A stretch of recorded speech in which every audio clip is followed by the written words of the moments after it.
Hi, I'm Dr. Vybhav Deraje. I'm a consultant plastic surgeon at Aesthetica Veda, Bangalore. Today we are going to talk about earlobe repair. Now, we get a lot of middle-aged women who have worn very heavy jewelry in their ears and have had either their ear lobe hole being stretched out or completely split. Now, these are the candidates who are perfect for a earlobe repair so that they can wear their jewelry once again. Earlobe repair is a daycare procedure done in our outpatient procedure room. The procedure takes about 15 minutes to 30 minutes.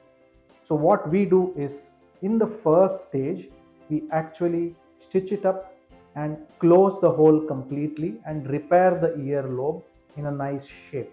And we leave it like that for at least 3 weeks. And after 3 weeks, we make a new hole for your new jewelry. So this whole process will take 2 small procedures, 3 weeks apart. Earlobe repair is a very satisfying procedure both for the patient and us, because the patient is very happy that they can get back to wearing their favorite jewelry after the procedure.